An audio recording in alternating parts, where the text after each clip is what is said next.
Welcome to the Mike Litton Experience Podcast. Mike has over 31 years experience in real estate, finance, and investing. He's passionate about being a father, a teacher, a realtor, an investor, and a leader. Everyone has a story, and our passion is to help them tell it. And now, introducing the host of the Mike Litton Experience, Mike Litton. So what can you expect from the Mike Litton Experience? You can expect stories that will inspire, motivate, advice that will sharpen your focus, and expert information on real estate, finance, and market conditions. Yes. By taking them off the market, the rest of the bonds, artificially, the price goes up, which drives the yield down. Interest rates follow the yield. That's right. Okay, so I wanted to make sure. Good clarification. Yeah, I just want to make sure that. So No, there you're are going to be 100% people. There are going to be people that are going to. No, it's okay. Yeah. There are going to be people that are going to listen to this and they're going to go, wait a minute. What did he just say? Right. Pause, rewind, play it again. Because it's one of those things where if you don't live it every day, if you're not in this like we are, Yeah. and I'm not in it as much as I'm not nearly the level you are, but if you don't live it every day, I often get phone calls like this. I've been on radio and television since 2011 in San Diego. I never know when I'm going to get a phone call from a reporter that says, hey, why are interest rates doing what they're doing? Right. I have producers that are now good friends of mine, television producers, Yeah. that'll pick up the phone and call me and go, Mike, we're looking at this Reuters newswire and it makes absolutely No sense. sense. What does this right? mean? What does this mean? And our tagline for our podcast is we make the complex and complicated simple and sensical. You do, actually. And that so we're now at COVID. Yeah. We've given everybody these checks. Yeah. Which when you give people checks, what do they do with them? They're supposed to spend it. And they did for the most part. So that creates massive economic activity. Yeah. But you shut down the means of production. Don't Right. forget, what can they spend them on? I can't go to a ball game. Correct. I can't. You're not building more Can't go cars. to a You're concert, not right. You're not right? building more appliances. You're not right. I can't. So used cars prices shot up. No Remember kidding. that? Yeah, it was crazy. And the price of everything shot up because you have all this money. What is inflation? It's a monetary phenomena. There's Right. too much money chasing too few goods and services. Correct. So people are trying to buy stuff, but we're not making stuff. Yeah. So that causes inflation. All that, right. And then you have ultra low interest rates, which causes speculation. Right. Because people in our world borrow money for speculation investment, which spirals up the cost of residential real estate, the Yeah. cost of living, the owner's equivalent rent that goes into the CPI calculations. And so through our monetary and fiscal policy, we created the inflation. Yeah. Now, fortunately, to maintain credibility on the world stage with the world financial markets, we say we have to now reverse the inflation. We did too much. Right. Doesn't mean they were bad, right? I think Right. it was well intended by Congress. It was absolutely wrong at the time, and I said it on my podcast. I said it. Anybody who would listen, Yeah. this is the wrong strategy. We're doing this wrong. You're going to create lots of inflation. Yeah. They saw it differently. They got the inflation. Yeah. Now they're saying, okay, now we have to take care of the inflation. So what are we going to do? Number one, we have to stop just giving people checks. Yeah. So those programs are over. Unfortunately, the amount of money we borrowed as a nation is still sitting there and must be repaid at very high levels of interest. Correct. So that restricts fiscal spending. Yeah. Then part two is Because we're spending so much on interest. on the interest on the Right. debt. It's a massive part of the federal It's budget. unbelievable. It's like 3 times the number. So then you got on the monetary side, we say, well, we have to now raise that short-term interest rate, the one that the Fed can control, the Fed funds rate, which they've now done for 18 straight months. Yeah. It's now up to 5.5%. And we're going to now let that balance sheet run off. So the balance sheet has now run off about $1 trillion. So we have de-printed about $1 trillion. The inflation numbers are slowly responding to that. They respond with a delay, Yeah. and they're coming down. It is a balancing act on a tightrope. Like there's no tomorrow. Like there's no tomorrow. Yeah. So we made the mess through violent intervention in the market, through excessive monetary stimulus and excessive fiscal stimulus, with very good intentions by very good people. Right. Now we're doing the same. We're trying to reverse that without causing a recession. Correct. Good luck. And I called the recession in March Yeah. because I said, finally, what's going to tip us over? It was the bank failures. Yeah. And it didn't. Now, part of GDP is government spending. So here's another part of that. Yeah. Here's another part of that PTSD thing, right? Yeah. when banks start failing, don't you start thinking, here we go again? Because I started thinking, I know, a lot of people do. There's a domino effect coming, right? Well, yes, until you know the details of how our banking system works, and the regulatory environment today virtually assures you can't have an 08. But what it does do is it changes banks' willingness to lend. Yeah. So having a couple of bank failures was really not a big deal. But what it did do is every bank now says, I don't want to loan you money. Yeah. So take for example, one of the guys we see out there at the golf course, he is a car dealer, very successful, big name car dealer. And I asked him, I said, how much are you paying for your inventory? Because they have to borrow money to have all these hundreds of cars in a lot. That's all every day. That's inventory, right? He says, well, 3 years ago I was paying 1% to borrow that money. It's tens and tens of millions of dollars for inventory. How much are you paying now? It's 8.5. Unbelievable. And he's a very good credit, right? Yeah. And it's secured by the lot, it's secured by the inventory, it's secured by the buildings, it's personally guaranteed by the family. Yeah. These are very secure loans that are not very expensive. So that restricts economic activity, which would presumably bring down inflation. And now dealerships are failing. Right? There's a very large dealership in Florida that just went bankrupt a couple of days ago. It is. But at the same time that we have policymakers sort of overstimulating, and then we're worried they might overcorrect. They haven't overcorrected yet. We're worried that they're going to raise rates too far and we start having job losses. We haven't had it yet. Then we look over here at the private sector. The secular innovation and change that's going on in the American economy is at a pace that's as fast or faster than it's ever been in history, right? Artificial intelligence, speed and capacity of the microprocessor, medical biotechnology, medical technology. I'm always cracking up because my phone rings all day long, and there's two types of investors: irrational optimists and irrational pessimists. Right? So the pessimists are, my candidate didn't win the last election. Right. America's done. Yeah, we're going to the toilet. Get me out. Yeah. Or my chosen news feed, which is a whole other discussion, how our news feeds reinforce, and it gets further and further to the two extremes. Yeah.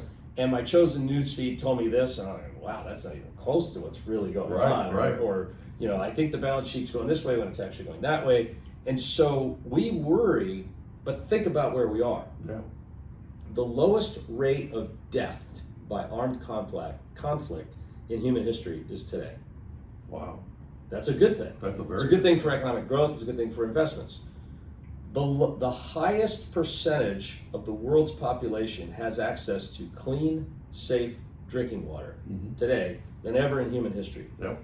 The highest percentage of the world's population has access to healthcare ever before in human history. Yet we'll fight and argue and debate about how our healthcare could be better. Yeah. No problem. That's a great debate to have. Yeah.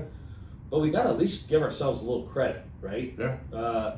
Access to food, the rate of starvation, the rate of undernourishment in the world is the lowest it's ever been. Yeah. And there's, we can have debates about pollution, climate. Do we want different healthcare? I just got back from Europe. They have a different system.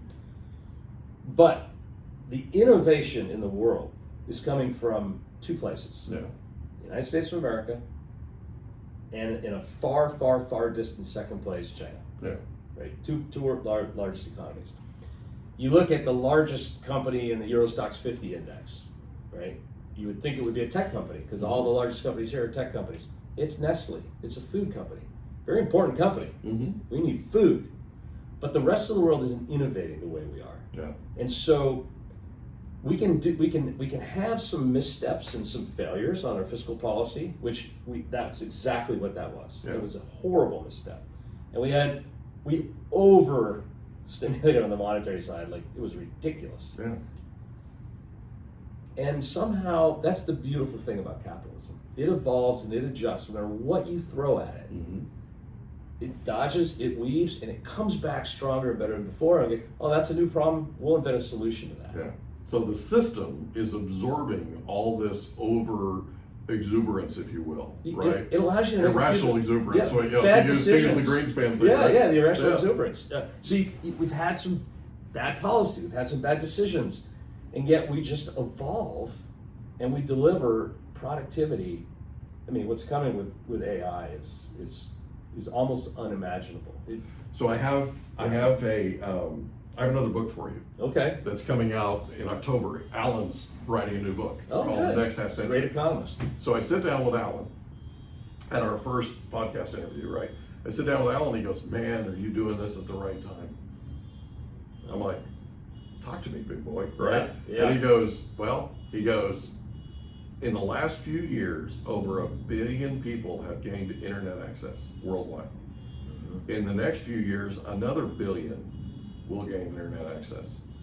He's talking about the same thing you're talking about with food supply and clean water and all this kind of stuff, right? And he's also talking about the fact that our fertility rates in the world have gone down enough to where we're actually not in the same threat of starvation that we were before overpopulation, right? Yeah, exactly right. And he's talking about this book is about called The Next Half Century, and it's about the next 50 years are basically worldwide are going to see a number of, so this 2 billion people that have gained access and are getting ready to gain access, they have YouTube, they have podcasts, they have access to see what life is like in the US, which makes us a magnet for them, right? And which, interestingly enough, we have a immigration issue, right? The thing is, the other thing that he was pointing out was these third world nations, a bunch of these third world nations are going to become second world nations. And he said, and the catalyst for that is going to be the United States of America. The United States, our capitalist system our economy is basically going to be responsible for helping these countries go from third to second world status. No question about it. Right? And our capital markets too. Unreal. And the investment opportunity. Unreal. The ability of, I'm making this up, the Arizona State Retirement System, right? To invest in growth in an emerging market or a frontier market through our highly developed private equity infrastructure we have in this country. We vilify these people because they're billionaires, they make so much money, but can we not recognize the wealth creation, the standard of living increase, what the investment of capital, if done right and efficiently, is all about? Capitalism is the kindest, gentlest solution ever invented. Yeah. And so I recognize that. I see it. I love investing in it. I love being a part of it. A very small part, sitting at my little desk in San Diego, but it's a pretty awesome thing. I think you're a bigger part than you want to admit. But let's talk about today. So today you are, what's your title here? Senior Managing Director, Chief Investment Officer. There you go. Long. So you're in charge of exchange traded funds, correct? Well, I'm in charge of the portfolio management, and we choose to invest our portfolios in exchange traded funds, ETFs. Yeah. So what's the advantage? Because, and I've been telling people for years that you were a pioneer in this field. It was very early. Yeah, yes. well, I know, but I mean, you were one of the pioneers. Yeah. Exchange traded funds. Talk about why that's, because a lot of people don't understand what an ETF is. Sure. Talk about why that's different and or better than other types of investments. Sure. Well, funds, whether it's a mutual fund or an exchange traded fund or a closed-end fund, all funds come about because of the Investment Company Act of 1940. Okay. So that's the overarching regulatory act that allows for their existence. Okay. Right? So what we grew up with in the 80s and in the 90s was mutual funds. Mm-hmm. You take your cash, you put it into a corporation, which is the fund. It gives you shares, and then there's a manager that makes the investment buy and sell decisions. When you are ready to leave, you say, I want to pull my money out. They sell enough securities or they use the cash on hand, and you get your money out. Right. Fine.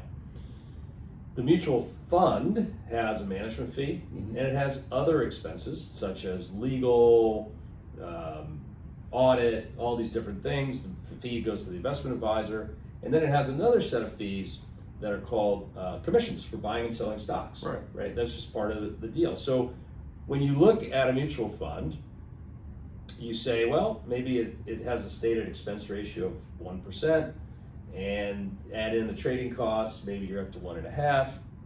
Okay, and it's fine.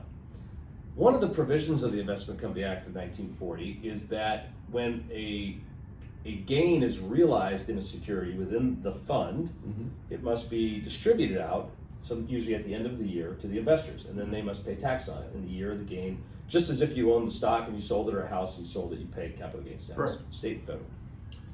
Somebody came along and said, there's got to be a better way to do this, a more efficient way to do it. And they said, first of all, if instead of buying and selling lots of securities, what if we just took a portfolio and tracked an index? And if we did that, we'd have less buying and selling. In fact, we have almost no buying and selling.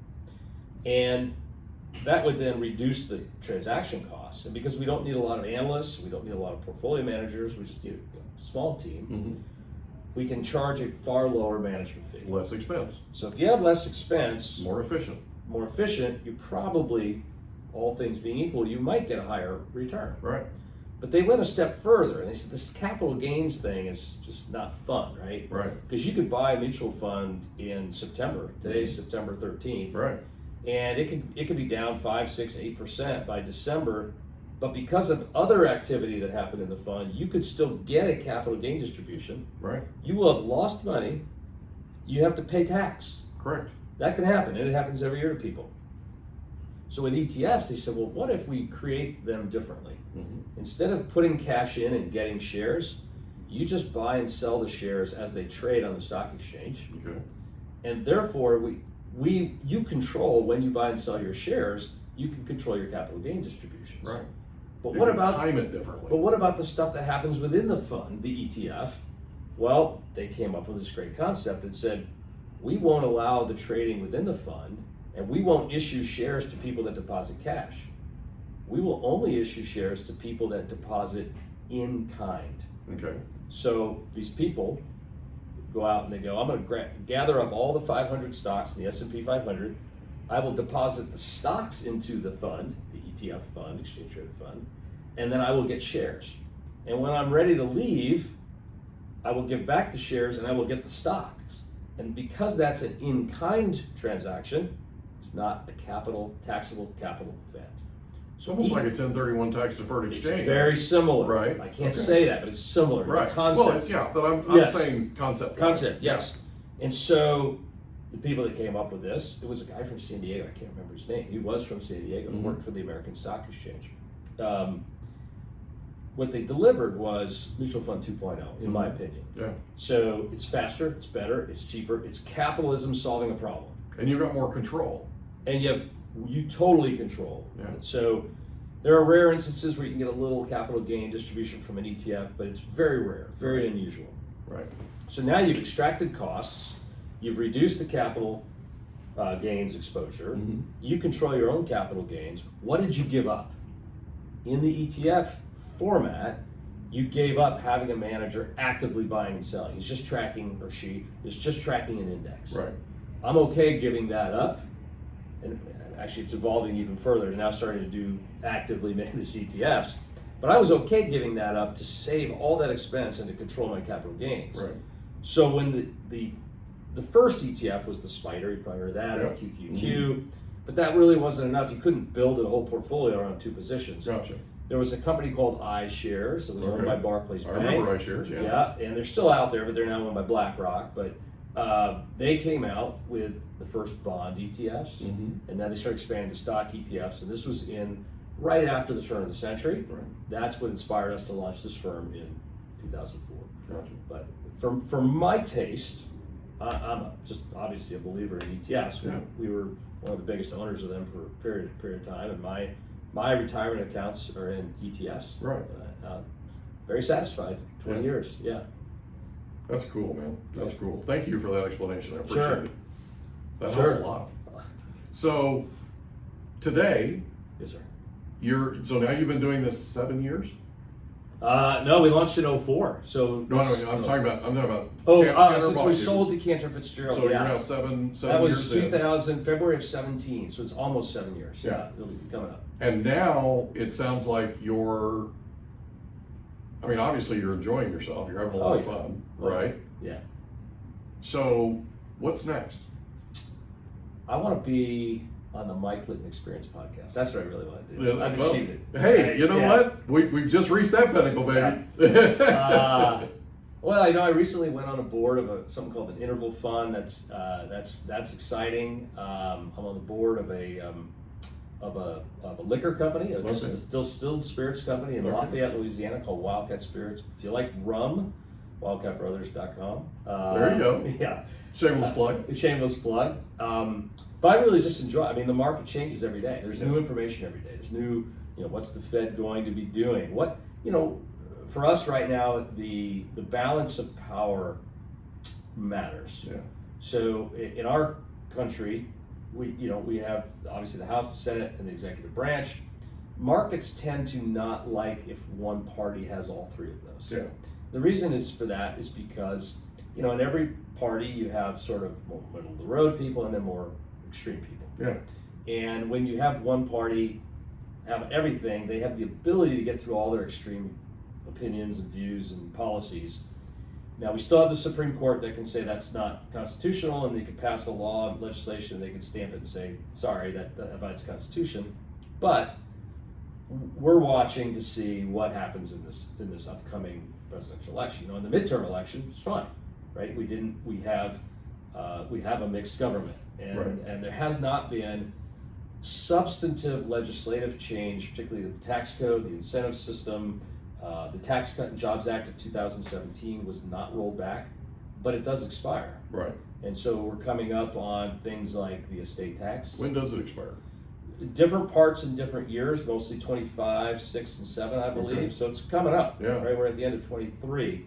The lower corporate tax rates, the SALT, which hurt us in California, right? Not being able to deduct so No much. kidding. We end up kind of paying a little more for some folks. Not So do everybody. people in New York and New Jersey. Yeah, that's crazy. Connecticut, some of the other higher state tax Mhm. places. So if you think about this upcoming election, does one party get everything at the same time when all this is expiring, and they can come in and rewrite it in maybe even an extreme? It could be an extreme right, it could be extreme left. I think the capital markets wouldn't like either of those scenarios. I think the capital markets prefer to know what are the rules of the game. No matter what those rules of the game are, we can then manage our companies, our balance sheets, our systems, our portfolios to the rules of the game. But it's the not knowing. It's the not knowing, and right now, if you think about it, right, on the Democratic side, we're not sure who the nominee will be because Right. of the age of President Biden. It seemed like maybe he's degrading a little bit mental faculties.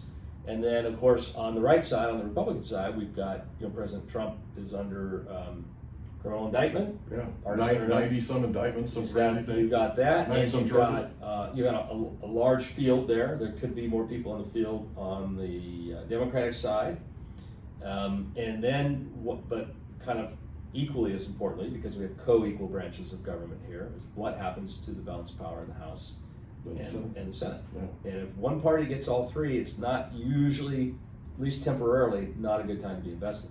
Right. It'll be interesting. It's going to be interesting. Be a lot of fun to watch. It always is, and I do have concerns about the directionality of our news sources, right? Because we all have our biases. Sure. When I load up on when I open my Instagram, it shows me baseball, Mm-hmm. golf, pretty girls, sorry, honey, and There's dogs. a lot of pretty girls on Instagram. Yeah. I've been off of Instagram for a long time, But- and everybody's been telling me, Mike, you gotta kick up your Yeah. social media game, man. Yeah. I open up Instagram. There's pretty much all girls, Yeah. right, and Yeah. some business stuff, and that's pretty much. I'm like, because this it knows is crazy. it knows you. Yeah. And in Well, a that's sense, scary. In a sense, it's good. Yeah. But if you have a bias, and then it takes the bias further, Yeah. further. The political news stuff in particular has gotten very extreme, and we all have. I agree with that. We all have family members that you sit there and go, well, if you did a little research, but maybe not everybody has the skill to do more research, and they're getting a very narrow view, and it is concerning. And it's both sides of the political spectrum. No no party is more honest than the other, I think, when it comes to pushing their, what I call the exaggerated news cycle. Anything else? Anything you'd like to cover? Oh gosh, no. I think I'm looking forward to spending some time with you off the camera. We're gonna play a little golf this afternoon, and it should be fun. Thank you for calling me on this. This is great. I enjoyed it. Well, thanks for being here. Thanks for being a part of this. I really appreciate you. And I know we haven't seen each other as much as we should have the last few decades, but I'm excited about today, and I'm excited about our time together. So thanks again, buddy. Yeah, thank you. We hope you enjoyed another episode of the Mike Litton Experience. If you did, do us a favor, smash that subscribe button, tell your friends, family, and coworkers about our program, and wherever you get your podcasts, please leave us a rating. It helps us to connect with quality people just like you. And that's a wrap. Another episode of the Mike Litton Experience in the books. Reach out to Mike on Instagram at Litton Realty. Want to meet with Mike? Check out calendly.com/Rio760.